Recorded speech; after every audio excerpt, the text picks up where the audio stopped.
হচ্ছিল যে সকালবেলা আগে যেমন ট্যাঙ্ক লরির ওরা ভরতো, সারাদিন করেও তেল থাকতো, উদ্বৃত্ত থাকতো, কিন্তু ওরা সারাদিন বিক্রি করে এরকম লাইন দিয়ে বিক্রি করার পরে উদ্বৃত্ত থাকে না।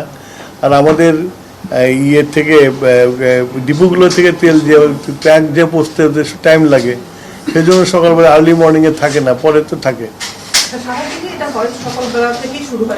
But you have to understand one thing, demand R stock.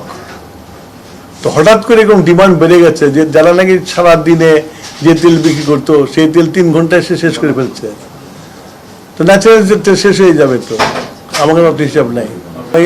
আমার কাছে এরকম তথ্য নাই, তোমাদের কাছে তথ্য থাকলে তোমরা ইনভেস্টিগেশন করতে পারো আর কি। আমার কাছে এরকম তথ্য নাই।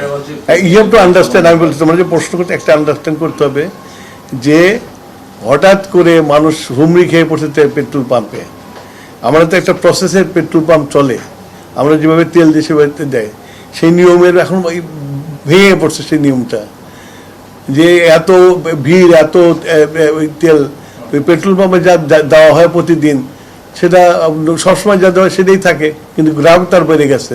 স্বাভাবিকভাবে তেলের তো লাইন থাকবে, পাবে না, তো স্বাভাবিক, এটা তো অস্বাভাবিক কিছু না। তো এগুলা এখনই বলা আমার পক্ষে সম্ভব না। আমি গতকালকে বলেছি যে আপনারা শঙ্কা করেন না, আপনার তেল পাবেন। এইভাবে মানে প্রয়োজনের অতিরিক্ত কোনো তেল নিয়েন না, তাহলে আমরা সরবরাহটা রাখতে পারবো।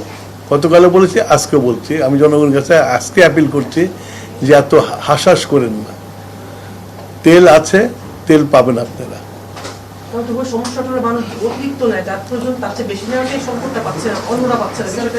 স্বাভাবিক, 10 জন খাওয়ার জন্য একজন খেয়ে ফেলে, তাহলে তাই হবে।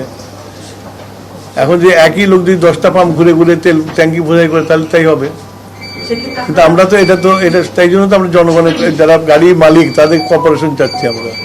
আমাদের একটা সরকারের যা যা দায়িত্ব পালন করা দরকার সেটা আমরা পালন করবো।